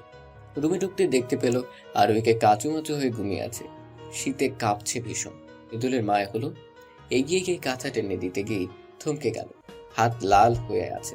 মনে পড়ল দুপুরের কথা। ছি, আমি এত নিচু কাজ কি করে করলাম? আরোহীর ঘুমন্ত মুখটার দিকে তাকাতে মৃদুলের বুক কেঁপে উঠল। আরোহীর মুখের দিকে তাকিয়ে রইল। হঠাৎ আরোহীর হাত ওর হাতের সাথে লাগতেই আর এক দফা অবাক হলো। ও মাই গড, এত গরম কেন শরীর? জ্বর আসলো নাকি? কপালে হাত দিতে বুঝলো ভীষণ জ্বরে পড়েছে মেয়েটা। নিজের উপরে নিজের রাগ হলো ভীষণ। সে রাতে আরোহীর সেবা করে পার করলো মৃদুল। হঠাৎ এই কালো মেয়েটার প্রতি ভীষণ মায়া হলো। আরোহীর বলা কথাগুলো শোনার পরে মৃদুল অনেক ভেবে মনে করতে পেরেছে সেদিন রাতের কথা। উফ, শরীর এত ব্যথা করছে কেন? এগুলো কি এখানে কেন? কপালে হাত দিয়ে দেখলো কাপড় ভিজে আছে। পাশ ফিরে তাকাতে আরোহী অবাক হলো মৃদুল হাতের উপর ভর দিয়ে ঘুমিয়ে আছে। নিজের শরীরের দিকে তাকিয়ে দেখলো প্রচুর ঘেমে গেছে। আমার কি কাল জ্বর এসেছিল? উনি কি? ঠোঁটের কোণে মুচকি হাসির দেখা মিলল। মৃদুলের দিকে তাকিয়ে জোরে শ্বাস নিয়ে গোসল করতে গেল। গোসল সেরে বের করতে দেখলো মৃদুল উঠে গেছে। আর ওকে দেখে মৃদুল বলল, জ্বর কমেছে আপনার? কেমন লাগছে এখন? ভালো লাগছে। ব্যাস, আর কিছু বলল না। চুল আঁচড়াতে লাগলো। মৃদুল কেমন উসখুস করতে লাগলো। আর ওই দেখেও না দেখার ভান করলো। শুনুন।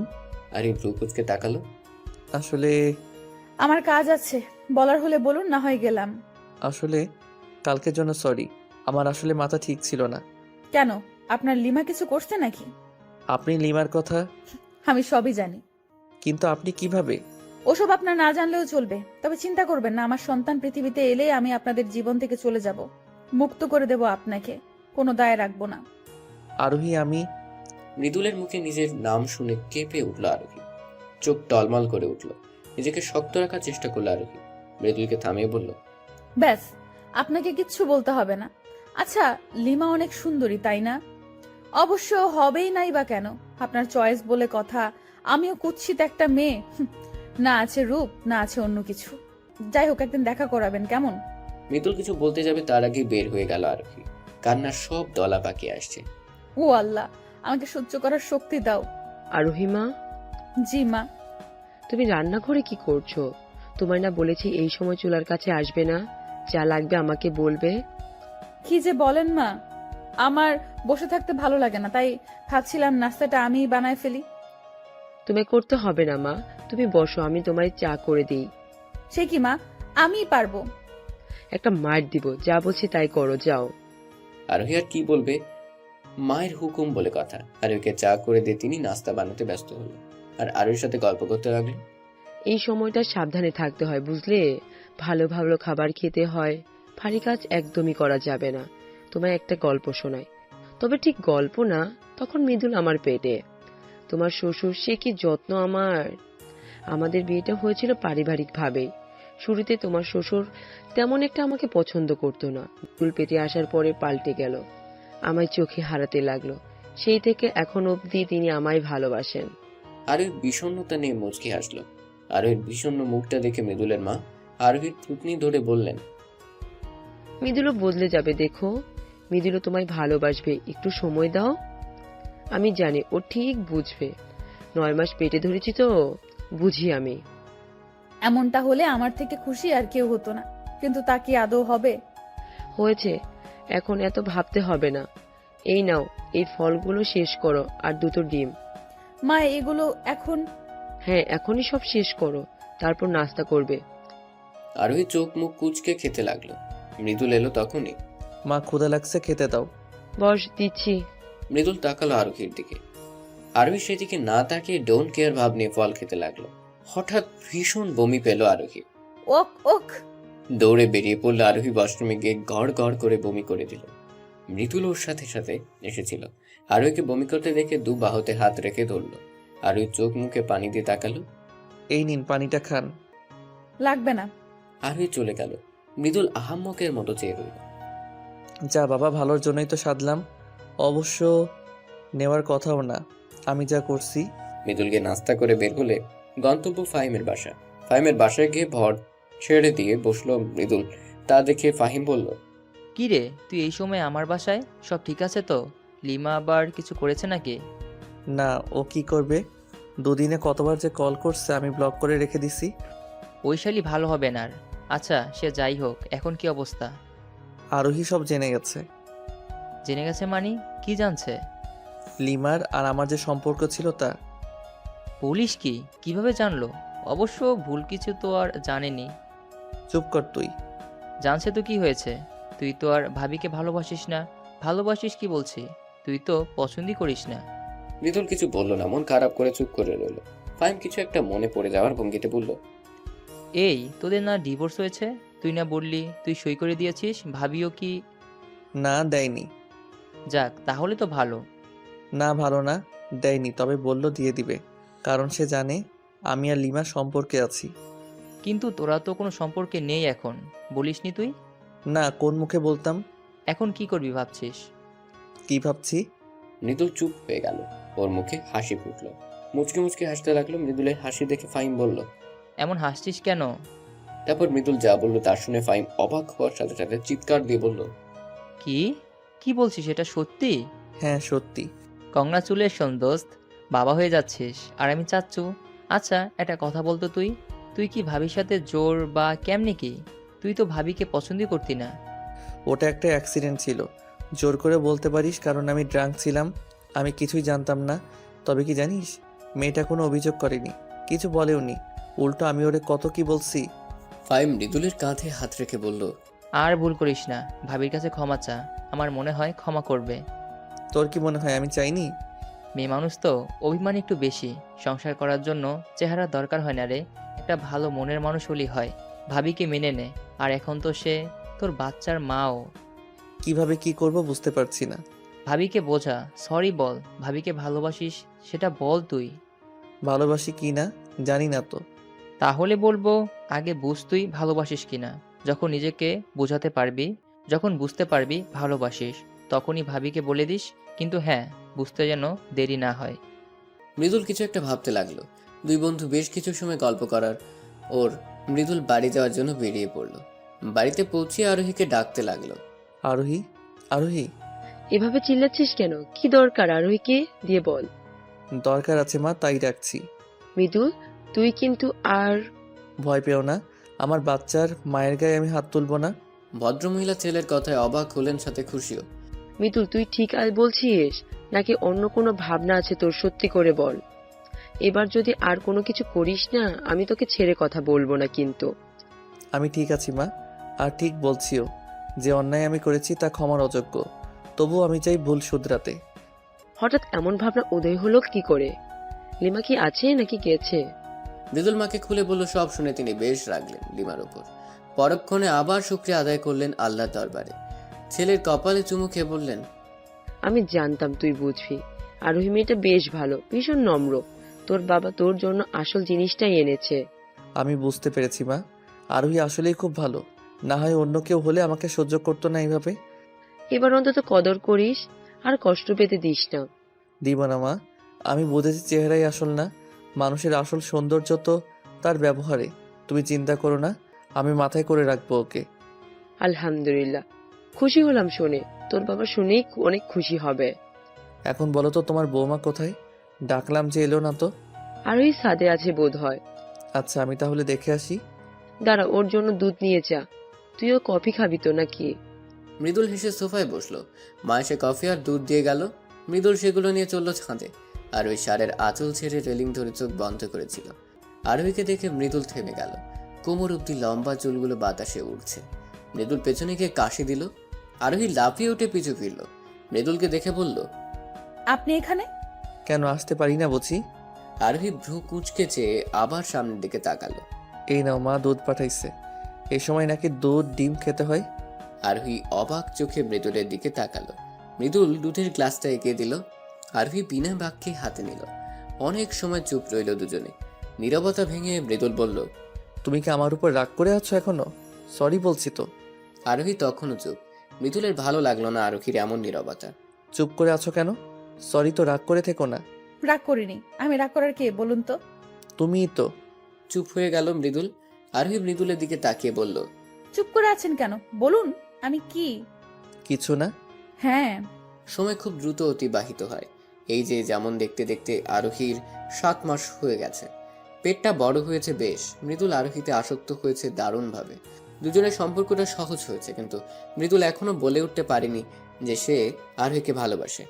ভারী পেট নিয়ে আরোহীর নড়তে চড়তে বেশ কষ্টই হয়। বারান্দায় গ্রিল ধরে দাঁড়িয়েছিল আরোহী। হঠাৎই পেছন থেকে সোনিয়া বলে উঠল, আপু, তুই এখন এই সময়? কেন আশা করনি বুঝি? একদমই না। তাহলে চলে যাই। তুমি তো খুশি হওনি। খুশি হয়নি কে বললো? কিন্তু হঠাৎ অনেকদিন পর এলি, সেই যে গেলি আর আজ মনে হলো। আব্বাকে তো চিনোই, দুলাভাইয়ের উপর ভীষণ রেগেছিল, তাই আসতে দেয়নি কাউকে। আব্বা মা কেমন আছে? আর তুই একা এলি কি করে? আমি একা আসিনি তো, সবাই এসেছে। সত্যি? হ্যাঁ সত্যি। তা আমাদের চ্যাম্প কেমন আছে? পিচ্চি চ্যাম্প, তুমি কেমন আছো সোনা? খালামণি এসেছে দেখো। কি হচ্ছে কি শালিকা? আমার বউয়ের পেটে হাত দিছো কেন? আমার বাবু ব্যথা পাবে। আপনার বউ আমার বোন হয় দুলাভাই, আর আপনার বাবু আমার কি হয় তা জানেনি। আরোহী অবাক হয়ে দুজনের খুনসুটি দেখছে। আরোহীকে এভাবে তাকিয়ে থাকতে দেখে মৃদুল বলল, কি বউ কি দেখো? শালিকের সাথে মজা করছি দেখে তুমি আবার হিংসে করো না কিন্তু। শালি তো আদি ঘরওয়ালি। মৃদুলের কথায় আরোহী লজ্জা পেল। আহা আমার মিষ্টি দুলাভাই। আমার সুইট শালি, এখন নিচে আসো, সবাই অপেক্ষা করছে। হ্যাঁ আসতে আমি, আগান। আমার বউটাকে ধরে নিয়ে আসবা, ব্যথা পাই না যেন। আহা কি দরদ। একমাত্র বউ বলে কথা, দরদ থাকবেই। মৃদুল চলে গেল। আরোহী শুধু হা করে ওদের কাহিনী দেখলো। মৃদুল চলে যাওয়ার পরে সোনিয়া মুচকি হেসে আরোহীকে জড়িয়ে ধরে বলল, ভাইয়া অনেক বদলে গেছে আপু। তুমি জানো আজ আমাদের এখানে আসা শুধু ভাইয়ার জন্যই। আরোহী ভ্রু কুঁচকে চাইল। সোনিয়া সিরিয়াস হয়ে বলল, ভাই আমাদের বাসায় গিয়েছিল সপ্তাহখানেক আগে। ভাইয়াকে দেখে তো আব্বা রেগে বলল। এখানে কি চাই? কেন এসেছো? বাবা আমায় মাফ করে দিন, আমি আপনাদের সাথে আরোহীর সাথে অনেক অন্যায় করেছি। আরোহীর বাবা তখনও গম্ভীর হয়ে রইল। মৃদুল খুব শান্তভাবে সবাইকে বোঝালো, আর কি রাগ করে থাকা যায়? আরোহীর 7 মাস উপলক্ষে ছোট অনুষ্ঠান হবে বলে সবাইকে বলে এলো। এর মধ্যে সোনিয়ার সাথেও বেশ ভাব হয়েছে। সব শুনে আরোহী বলল, এত কিছু হয়ে গেল আর আমি কিছু জানলাম না। তোমার জন্য সারপ্রাইজ ছিল। ভাইয়া তোমায় ভালোবাসে আপু। ভালোবাসার কথাটা শুনে আরোহী চমকে উঠল। হেসে বলল, আরে না, তুই ভুল ভাবছিস। উনি তো লিমাকে। লিমা আপুকে পছন্দ করতে ওটা ভালোবাসা ছিল না। আর লিমা আপুর সাথে ভাইয়ার কোনো যোগাযোগ নেই, অনেক আগেই শেষ হয়ে গেছে। তুই কি করে এসব জানলি? মৃদুল ভাইয়ার বন্ধু ফাহিমকে চেনো? হ্যাঁ, ছেলেটা ভালোই, এই বাসায় আসে মাঝে মধ্যেই। কিন্তু ফাহিম ভাইয়ের কথা তুই কিভাবে? সেদিন ভাইয়ের সাথে ফাহিমও গিয়েছিল, তখন ওনার সাথে আমার কথা হয়। তারপর তারপর? তারপর কি? আপু থাক, বাদ দাও। বাদ কেন দিব? তলে তলে এত কিছু। আপু আচ্ছা বাবা, আর বললাম না। ফাহিম ভাই কিন্তু ভালোই, মানাবে তোর সাথে ভালোই। সোনিয়া লজ্জা পেয়ে মাথা নিচু করে ফেলল। আরোহী হেসে বোনকে জড়িয়ে ধরলো হালকা করে। ফাহিমি সোনিয়াকে সব বলেছে, তাই তো মৃদুলের উপর জমে থাকা রাগ নিভেছে। দুবোনের আহ্লাদের মধ্যে ডাক পড়ল, কই তোমরা? এতক্ষণ কি করো? কখন আসতে বলেছি? আসতে তোলা ভাই। সোনিয়া আরোহীকে নিয়ে নিচে গেল। সিঁড়ি থেকে মৃদুল হাত ধরে নামালো। বাবা মাকে দেখে আরোহী কেঁদে ফেললো। আরোহীর বাবা মেয়েকে জড়িয়ে ধরে বলল, কেমন আছিস মা? এতদিনে আমার কথা মনে পড়লো? তুই তো আমার কলিজা, তোকে বলবো কি করে মা? হয়েছে, আর আহ্লাদ করতে হবে না, এবার খেতে বসো তো সবাই। সবার হাসি মজার মধ্যে দিয়ে কেটে গেল দিনটা। সময় এগোতে লাগলো। আরোহী ডেলিভারির সময় তার সাথে পাল্লা দিয়ে এগোতে লাগলো। এই সময়টার মধ্যে মৃদুলের মধ্যে অনেক পরিবর্তন হয়েছে। আরোহীকে ভালোবেসে সে যেন উন্মাদ হয়ে গেছে। একসময় যে মেয়েটাকে তার সহ্য হতো না, আর এখন সেই মেয়েটি তার চোখের মণি, বেঁচে থাকার কারণ। একদিন রাত্রে মৃদুল আরোহীকে ঘুমিয়ে হঠাৎই আরোহী চিৎকার দিয়ে উঠল। না। কি হলো? কি হলো? আরোহী কেঁদে ফেললো, হাঁপাতে লাগলো। মৃদুল উঠে বসে ওর কাঁধে হাত রাখতে জড়িয়ে ধরলো মৃদুলকে। কি হয়েছে আমার পাগলিটার? কোনো দুঃস্বপ্ন দেখেছো? আরোহী কেঁদেই যাচ্ছে। এভাবে কাঁদছো কেন? তাকাও আমার দিকে। আরোহী তাকাও। কি হয়েছে বলো আমাকে। আমার বাচ্চা। কি হয়েছে? কষ্ট হচ্ছে বলো আমাকে। আরোহী তাকাও, কি হয়েছে বলো। খারাপ লাগছে? ডাক্তার ডাকবো? না, ডাক্তার ডাকতে হবে না। সত্যি তো? মৃদুলের বুকে চুপটি করে পড়ে রইল আরোহী। হঠাৎ বলল, আচ্ছা, আমি যদি মারা যাই আপনি কি আবার বিয়ে করবেন? এসব কি কথা আরোহী? বলুন না, শুনুন, আর বিয়ে করবেন না কেমন? আমার বাচ্চাটাকে সৎ মায়ের খারাপ ব্যবহার পেতে দিবেন না। এবার কিন্তু খারাপ হচ্ছে আরোহী। চুপ করো, তোমার কিছু হবে না, আমি আছি তো। এখন একটু ঘুমাও তো, আমি চুল টেনে দিচ্ছি, তুমি ঘুমাও। আরোহী কোনো কথা বলল না, শুধু স্বপ্নটার কথা ভাবছে। একটা ছোট্ট ফুটফুটে মেয়ে হয়েছে তার। আরোহীর মৃত দাদি তাকে ডাকছে, গায়ে কাফনের কাপড় জড়ানো। আরোহী দাদির পেছন পেছন চলে যাচ্ছে। বাচ্চা মেয়েটা মা মা করে কাঁদছে। আর ওই চোখ দিয়ে পানি পড়ালো। তুমি এখনো কাঁদছো? হুম, কাচ্ছি না। ঘুমাতে বললাম তো, ঘুমাও। আরোহী চোখ বুঝলো। আরোহী, এই আরোহী, হুম, ফাহিমের মা অনেক অসুস্থ, আমাকে একটু যেতে হবে। যাও, সাবধানে যেও। আচ্ছা, তুমিও সাবধানে থেকো। কোনো কিছু দরকার হলে মাকে বলবে, নিজে কিছু করতে যাবে না। আমি কল করব বারবার। ঠিক আছে, তাড়াতাড়ি ফিরো। তাড়াতাড়ি ফিরবো। মৃদুল চলে যেতেই আরোহী আবার ঘুমে তলিয়ে গেল। মৃদুল যাওয়ার সময় মাকে বলে গেল, মা, আমি একটু বাইরে যাচ্ছি, তোমার বৌমাকে দেখে রেখো। কোথায় যাচ্ছিস? ফাহিমের মায়ের শরীর ভালো না, দেখতে যাবো একটু। সে কি হলো ভাবির? গেলে দেখতে পাবো, তোমায় জানাবো। মৃদুল মাথা নেড়ে মায়ের থেকে বিদায় নিয়ে বেরিয়ে পড়ল। আরোহীর ঘুম ভাঙলো বেশ কিছুক্ষণ পরে, তাও শাশুড়ির ডাকে। মৃদুলের মা খাবার নিয়ে এসেছিল, আরোহীকে ঘুমোতে দেখে একটু চিন্তিত হলো। খাবারটা টেবিলের উপর রেখে আলতো হাতে ডাক দিলেন। আরোহী টিপটিপ চোখে তাকালো। শাশুড়িকে দেখে ধরপড় করে উঠে বসলো। চুলগুলোকে হাত খোপা করে শাশুড়ির দিকে তাকালো। মা, আপনি?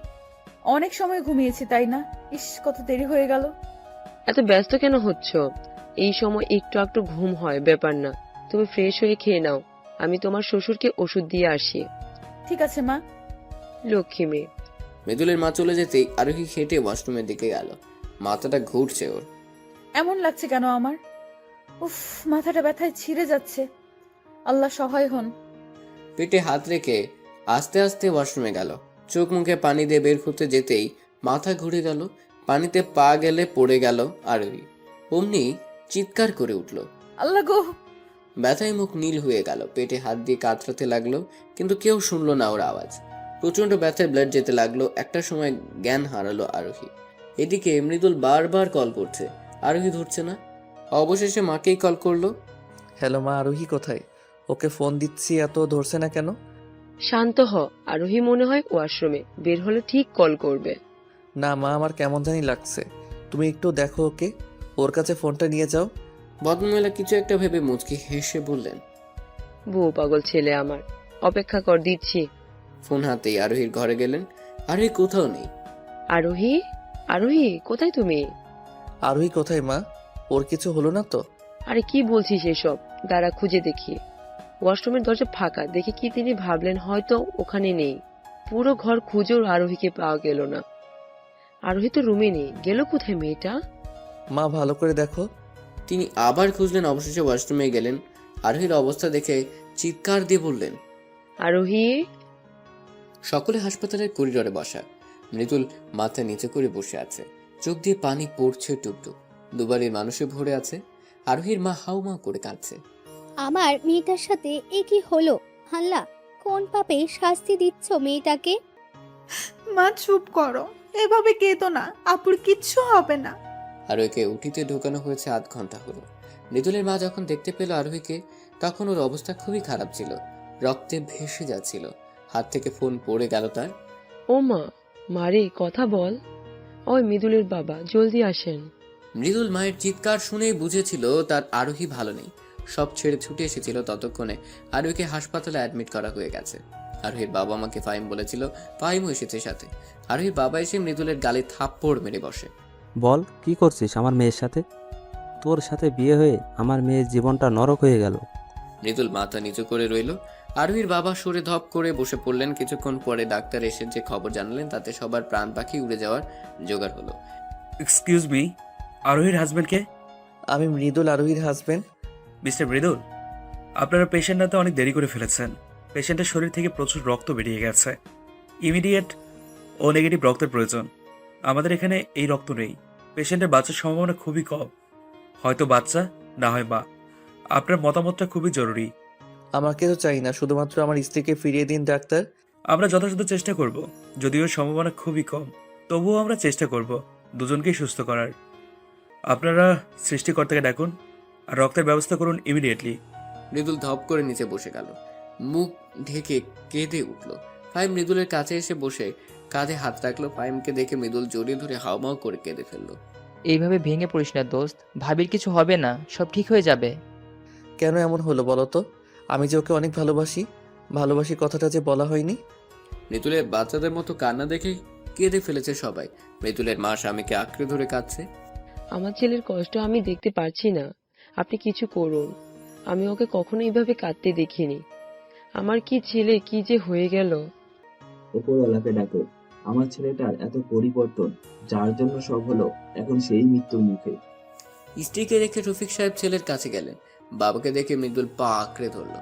বাবা, আপনার কাছে কখনো তেমন কিছু চাইনি, আজ চাচ্ছি। আমার আরোহীকে এনে দিন বাবা, আমি ওকে ছাড়া বাঁচতে পারবো না। আপনি আমায় আরোহীকে এনে দিন। ছেলের কান্না দেখে ভেঙে পড়লেন তিনিও। কি বলে সান্ত্বনা দেবেন ভেবে পেলেন না, তবু বললেন, এভাবে কান্নাকাটি করলে কিছু হবে না মৃদুল, তোমার শক্ত হতে হবে। কি ব্যাপার, আপনারা রক্তের ব্যবস্থা করেছেন? নার্সের কথা শুনে সকলের যেন হুঁশ ফিরল। আরোহীর চিন্তায় আসল জিনিসই ভুলে গিয়েছিল। ওদের চুপ থাকতে দেখে নার্স আবার বলল, 10 মিনিটের মধ্যে রক্তের ব্যবস্থা করুন। আমি রক্ত দিব। সোনিয়ার কথায় কি যেন ছিল। ওর দিকে চাইলো সবাই, সেদিকে পাত্তা না দিয়ে সোনিয়া বলল, আমার রক্তের গ্রুপ ও নেগেটিভ, চলুন আমি দিব রক্ত। রক্ত লাগবে 4 ব্যাগ। আপনার তো মনে হয় বয়স কম, রক্ত নেওয়া যাবে না। আমার বোন মৃত্যুর সাথে লড়াই করছে আর আপনি আমার বয়স নিয়ে আছেন। আমি তো বললাম আমি রক্ত দিব। ঠিক আছে আসুন, কিন্তু 1 ব্যাগের বেশি রক্ত নেওয়া যাবে না। বাকি রক্তের ব্যবস্থা করুন। কথাটা বলে নার্স চলে যেতে নিলেই মৃদুল বলল, আমার স্ত্রী কেমন আছে? স্যার বলবে আমায়, কিছু জিজ্ঞাসা করবেন না, প্রার্থনা করুন। নার্স চলে গেল, পিছু পিছু সোনিয়াও যেতে লাগলো। তখন সোনিয়ার মা ওর হাত ধরে বলল, মারে তুই? আমি আপুকে ভীষণ ভালোবাসি মা। আমার রক্ত দেওয়ায় যদি আমার বোন আবার আমার কাছে ফিরে আসে, তাহলে আমি আমার শরীরের সব রক্ত দিতেও রাজি। বোনের প্রতি ভালোবাসা দেখে চোখে জল ফিরল মায়ের। সোনিয়া সবাইকে আশ্বাস দিয়ে চলে গেল। ফাইভ ওর বন্ধুদের সবাইকে কল করে বলল কারো রক্ত নেগেটিভ কিনা। পেয়েও গেল দুজনকে। ওদের আসতে বলে হাঁপ ছাড়লো। মিনিট 20-এর মধ্যে সবাই এসে গেল ঠিকই, কিন্তু রক্ত দেওয়ার প্রয়োজন পড়ল না। ডাক্তার বেরিয়ে এলো, সাথে ছোট্ট একটা বাবুকে নিলে এলো নার্স। মৃদুলের হাতে বাবুটিকে দিয়ে বলল, কংগ্রাচুলেশন, আপনি কন্যা সন্তানের বাবা হয়েছেন। মৃদুল একবার মেয়ের দিকে তাকালো, চোখ বুজে লম্বা শ্বাস নিল। মেয়ের কপালে আলতো চুমুকে বলল, আলহামদুলিল্লাহ। মেয়েকে মায়ের কোলে দিয়ে বলল, আমার স্ত্রী, ও কেমন আছে? সুস্থ আছে তো? আমি কি দেখা করতে পারি ওর সাথে? আরোহীর কথা শুনে মুখ কালো হয়ে এলো ডাক্তার নার্সের। ওদের মুখের দিকে তাকিয়ে রইল সবাই। আরোহীর বাবা বললেন, ডাক্তার স্যার চুপ করে আছেন কেন? আমার মেয়ে ঠিক আছে তো? দেখুন, আপনারা শক্ত হন। যার হায়াত যতটুকু, সে ততদিনই বেঁচে থাকবে। মানে কি কি বলছেন এসব? আমার আরোহী একদম সুস্থ আছে বলুন। ফাইজলামও করবেন না। আমার নিঃশ্বাস বন্ধ হয়ে আসছে। আমার অবস্থা আপনি বুঝতে পারছেন? আমি বুঝতে পারছি মিস্টার মৃদুল, আমরা অনেক দুঃখিত। আমরা বাঁচাতে পারিনি তাকে। She is no more. আর এটাই সত্যি। ব্যাস, একটু কথাই যথেষ্ট ছিল মৃদুলকে পাগল করতে। হাসপাতাল জুড়ে আহাজারি লেগে গেল। মৃদুল ডাক্তারের কলার চেপে ধরল। বেঁচে নেই মানে? আপনারা ওকে বাঁচাতে পারেননি মানে কি? আপনি বলেছিলেন অন্তত যে কোনো একজন।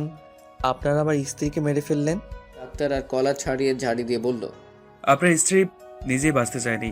ওনার জ্ঞান ফেরার পরে বলা হয়েছিল, সে বলেছে তার সন্তানকে খুন করতে পারবে না। মা হয়ে কিভাবে নিজের অংশকে মারবে? আমরা বুঝিয়েছিলাম বেঁচে থাকলে আবার বাচ্চা আসবে। সে শোনেনি, আমাকে কসম করে বসে। আমরা কি করতাম আর? তারপরও চেষ্টা করেছি দুজনকে বাঁচাতে। ভাগ্য সহায় হয়নি, বিধাতা চায়নি। মৃদুল সরে গেল 2 কদম, নিচে বসে চিৎকার করে কেঁদে উঠল। আরোহীর মা জ্ঞান হারিয়ে ফেলেছে আরোহীর মৃত্যুর খবর শুনে। শুদ্ধ জন্মানো বাচ্চাটাও বাবার কান্নায় পাল্লা দিয়ে কাঁদছে। সেও যেন বুঝে গেছে তাকে জন্ম দিতে গিয়ে তার মা মারা গেছে। সোনিয়া বাচ্চাকে বুকে জড়িয়ে ধরে থামানোর চেষ্টা করছে আর কাঁদছে। বাবু কাঁদিস না, কিচ্ছু হয়নি সোনা, চুপ করো, চুপ করো। মৃদুলের মা মৃদুলের কাছে এসে বসে পড়ল। ছেলেকে আগলে ধরে বলল, আব্বা, আমার আব্বা। মা, মা আমার আরোহী। ওরা মিথ্যা বলছে বলো। আরোহীর কিচ্ছু হয়নি বলো না মা। তুমি তো কখনো মিথ্যা বলো না, আজও বলো না। আমার আরোহী আমাকে রেখে কোথাও যেতে পারে না। ছেলেকে কি বলে সান্ত্বনা দিবেন তিনি? তারও যে কলিজা পুড়ে যাচ্ছে। অপরাধ বোধ কুড়ে কুড়ে খাচ্ছে, একটাই কথা ভাবছে, আমি কেন আরো আগে গেলাম না? কেন ওর প্রতি এত যত্নশীল হলাম না? আমার জন্য এই অঘটনটা ঘটলো। ওদের কান্নায় চারপাশ ভারী হয়ে উঠল। কাঁদলো অনেকেই। আরোহীর মা আহাজারি করতে লাগলো। বাবা বেরিয়ে গেলেন। এখানে থাকা তো আর সম্ভব হচ্ছে না। মৃদুলের বাবা এক কোণে বসে রইলেন ঠেস দিয়ে। সেও তো আরোহীকে নিজের মেয়ে বলেছে, আজ তার মেয়েটা নেই। আরোহী নেই এই কথাটা যেন বিশ্বাসই হচ্ছে না। হঠাৎই মৃদুল উঠে দাঁড়ালো, মেয়ের দিকে তাকিয়ে দেখলো কাঁদছে এখনো। আমার সোনা মেয়ে কেঁদো না, তোমার মাম্মার কিছু হয়নি মা। পাপা এখনই যাবে আর মাম্মাকে জাগিয়ে তুলবে। মৃদুল মেয়েকে বাবার কাছে নিয়ে বলল, বাবা মেয়ের কানে আজান দিন, আমি আপনার বৌমাকে জাগিয়ে আসি। মৃদুলের এমন আচরণে অবাক হলো সবাই। ছোট বাবুটাকে কোলে নিয়ে কানের কাছে আজান দিলেন আরিফ সাহেব। মেয়ের কান্না থেমে গেছে। বাবার কোলে গিয়ে দাদুর দিকে তাকিয়ে আছে কেমন গম্ভীর হয়ে। আমার ছোট গিন্নি একদম মায়ের মতো হয়েছে, শুধু গায়ের রংটা বাবার মতো হয়েছে। ছোট আরোহী আমার দিদুন। মৃদুল গুটি গুটি পায়ে আরোহীর দিকে এগিয়ে গেল। হাসপাতাল থেকে 8 ঘন্টা সময় দেওয়া হয়েছে। সব ফর্মালিটি শেষ করে আরোহীর দেহ নিয়ে যেতে বলা হয়েছে। ফাইম সবকিছু শেষ করলে এখন আরোহীকে নিয়ে যাওয়ার পালা। মৃদুল গিয়ে দেখলো আরোহী ঘুমিয়ে আছে, চাদর দিয়ে পুরো শরীর ঢাকা। আরোহীর কাছে গিয়ে বসলো, চাদর সরিয়ে অজস্র চুমু খেলো মুখটায়। এই আরোহী ওঠো না, দেখো আমার এসব নাটক ভালো লাগছে না। তাড়াতাড়ি উঠে বসে বলো তো, বাবুর আব্বু আমার চুল টেনে দেন, বাবুর আব্বু আমার ক্ষুধা লাগছে খাবার এনে দেন। বলো না এসব। সবাই বলছে তুমি নাকি আর নেই, কিন্তু আমি তো জানি তুমি আছো। আমার সাথে রিভেঞ্জ নিচ্ছ তাই না? অনেক তো হলো, আর কত? এবার থামাও এসব। জানো আমাদের মেয়েটা কাঁদছে, আমি ওকে কথা দিয়েছি তার মাম্মাকে ফিরিয়ে দিব। আরোহী তো কোনো কথা বলছে না, বলবে বা কি করে? সে তো আর পৃথিবীতেই নেই। মৃদুল অনেক কথা বললো কিন্তু আরোহীর কোনো সাড়া শব্দ নেই। দেখে এবার রেগে ওকে ঝাঁকাতে লাগলো। তুমি আমায় বলেছিলে আমায় ছেড়ে যাবে না, তবে আজ কেন কথা রাখলে না? তোমায় যে বড্ড ভালোবাসি, কেন আমায় ভালোবাসি বলার সুযোগ দিলে না? তুমি কথা রাখোনি, আমায় নরকে ফেলে স্বার্থপরের মতো চলে গেলে। একা কেন গেলে? আমায় কেন নিয়ে গেলে না? আমি থাকবো কি করে বলো? মৃদুলের পাগলামি দেখে আবার সবাই কেঁদে ফেললো। কেটে গেছে 5 দিন। আরোহীর জানাজা হয়ে মাটি দেওয়া হয়ে গেছে। মৃদুলের এখনো বিশ্বাস হয় না তার আরোহী যে নেই। খাওয়া দাওয়া ঘুম সব যেন আরোহী যাওয়ার সাথে সাথে নিয়ে গেছে। যখনই সময় পায় দৌড়ে গিয়ে কবরের সাথে লিপটে থাকে। কবরে হাত বুলিয়ে বলে, আরোহী, বউ শুনতে পারছো? আমি না তোমায় ভীষণ ভালোবাসি। তুমি বিহীন একটা দিনও আমার কাটছে না। জীবনটাকে বড্ড বিষাক্ত লাগছে। আচ্ছা তোমার কি কষ্ট হচ্ছে? ঠান্ডা লাগছে তাই না? একটু অপেক্ষা করো, আমি এখনই কম্বল নিয়ে আসছি। এক ছুটে ঘরে গিয়ে কম্বল নিয়ে বের হলো। ছেলে কিভাবে ছুটতে দেখে মা বলল, মৃদুল এভাবে দৌড়ে কই যাচ্ছিস? হাতে কম্বল কেন? মৃদুল উত্তর দিল না। কথাটা কান অব্দি গেছে বলে মনেও হলো না। ছেলেকে এভাবে দৌড়াতে দেখে ঘাবড়ে গেলেন তিনি। পিছু পিছু ছুটলেন। আরোহীর কবরটা মৃদুলের বাড়ির বাগানের শিউলি গাছের নিচে দেওয়া হয়েছে। মৃদুল ভালো করে কম্বলটা কবরে ঢেকে দিল। আর ঠান্ডা লাগবে না বউ। আল্লাহ আমার আরোহীকে কষ্ট দিয়েন না। ও যদি কোনো ভুল করে থাকে সেই শাস্তি আমায় দিয়েন। দূর থেকে ছেলের কাণ্ড দেখে চোখের পানি উপচে পড়ছে মৃদুলের মায়ের। আর ওই মৃদুলের মেয়ের নাম রাখা হয়েছে আরশি। আরশির পরিবারও এখানেই আছে। আরোহী শোকে কাতর সবাই। তারপর মৃদুলের পাগলামো, ছোট মেয়েটার কান্না সব মিলে দুর্বিষহ হয়ে উঠেছে। দিন দিন মৃদুলের অবনতি ছাড়া উন্নতি হচ্ছে না। সেদিন বিকেলে মৃদুল ছাদে দাঁড়িয়ে আরোহীর কবরের দিকে চেয়েছিল। পেছন থেকে সোনিয়া এসে কাঁধে হাত রাখলো। ভাইয়া, হুম। আরুষিকে কোলে নাও। তুমি মেয়েটার সাথে অন্যায় করেছো ভাইয়া। এই বাচ্চা মেয়েটার কি দোষ বলো তো? ওকে কেন বাবার ভালোবাসা থেকে বঞ্চিত করছো? মৃদুল ফিরে তাকালো সোনিয়ার দিকে। সোনিয়ার কোলে আরুষিকে দেখে বুক কেঁপে উঠল। একদম আরোহীর কার্বন কপি হয়েছে। সেই চোখ, সেই নাক, সেই ঠোঁট, হাসো একদম আরোহীর মতো। ফুটফুটে এক বাচ্চা। মৃদুল হাত বাড়িয়ে কোলে নিলে বাবার কোলে গিয়ে সে কি আহ্লাদ মেয়ের। আঙ্গুল চাচ্ছে আর মুচকে মুচকে হাসছে। মেয়ের হাসি দেখে মৃদুলও হাসলো একটু। সারা মুখে চুমু খেলো। একদম আরোহীর মতো হয়েছে তাই না বলো? গায়ের রংটা আমার মতো পেয়েছে। এছাড়া বাকি সব আরোহীর। আরোহী গিয়েও যেন ফিরে এসেছে। আমার আপু। ভাইয়া একটা কথা বলি। বলো। আপু আমাদের ছেড়ে চলে গেছে 2 মাসের বেশি হলো। ভাইয়া, মানুষ সবসময় সাথে থাকে না। আল্লাহর পরিকল্পনার উপরে কারো হাত নেই। তুমি এমন পাগনামি করছো, এটা দেখে আপুও তো কষ্ট পাচ্ছে বলো। তাই বলছি কি। মৃদুল হাত থামিয়ে চুপ করতে বলল। মেয়ের হাত মুট করে ধরে বলল, আরশি হওয়ার 2 দিন আগে আরোহী সারা রাত আমার বুকে ছিল। ও সেদিন খুব ভয় পেয়েছিল, হয়তো কোনো খারাপ স্বপ্ন দেখেছিল। আমায় সেদিন বলেছিল ও না থাকাতেও ওর জায়গায় জানি কখনো কাউকে না বসাই। আমিও কথা দিয়েছিলাম, নতুন করে জীবন গোছাতে বলো না। আরোহীর জায়গায় আমি কখনো নতুন করে কাউকে দিতে পারবো না। আমি আমার মেয়েকে নিয়েই বাকি জীবন পার করে দিব। আমি বেঁচে থেকে আরোহীকে আজীবন ভালোবাসবো। ওর প্রতি ঝোঁক আমার মৃত্যুর পরেও মিটবে না। 5 বছর পর। পাপা হয় রিউ, কি হয়েছে আরুষি সোনা? মামনি পাপা কোথায়? দেখছি না যে। পাপা কি ভুলে গেল আজ আমার 5th বার্থডে? তোমার পাপ্পা কি এই কথা ভুলতে পারে মামনি? দিদি ভাই এদিকে এসো তো, খেয়ে নিবে। না, পাপা এলেই খাবো। দাদু, মাম্মার জন্য আজ হুজুর থেকে মিলাদ দিবে না? ছোট আরুষির কথা চোখ ছলছল করে উঠল। আজ যেমন আরুষির জন্মদিন, তেমনি আরোহীরও মৃত্যুবার্ষিকী। এই দিন আরোহীর জন্য দোয়া করা হয়, এতিম বাচ্চাদের খাওয়ানো হয়। হ্যাঁ দিব তো সোনা, তোমার পাপা সেই ব্যবস্থাই করতে গেছে। তুমি খেয়ে নাও না, হয় পাপা রাগ করবে। কি হয়েছে, কে খাচ্ছে না? পাপা এখনে খাওনি কেন মা? কত বেলা হলে দেখছো? তুমিও তো খাওনি পাপা, আমি তোমায় খাইয়ে দিই। বাবা মেয়ে দুজনকে খাইয়ে দিল। আরোহীর মৃত্যুবার্ষিকী সুষ্ঠুভাবে সম্পন্ন হলো। মৃদুল আরোহীর কবরের সামনে গিয়ে দাঁড়ালো, এক তোড়া গোলাপ নিয়ে। কবরের উপর গোলাপটা রেখে হাত বুলিয়ে দিল। তোমার মেয়ে কত বড় হয়েছে জানো? সে এখন পাপাকে খাইয়ে দেয়, শাসন করে, আদর করে, সারা বাড়ি দৌড়ে বেড়ায়। ঠিক যেন তুমি। মেয়ের জন্য দোয়া করো, তোমায় যে বড্ড ভালোবাসি, সারা জীবন বাসবো। আমিও মামামকে ভীষণ ভালোবাসি। হঠাৎ মেয়ের গলা শুনে পিছে ফিরে দেখলো আরুষি কাঁদছে। তুমি এখানে? তোমায় খুঁজতে এলাম। পাপা, আল্লাহ কেন আমার মাম্মামকে আমাদের থেকে নিয়ে গেল? তোর মাম্মা সবসময় আমাদের সাথে আছে সোনা। মামাও আমাদের অনেক ভালোবাসে।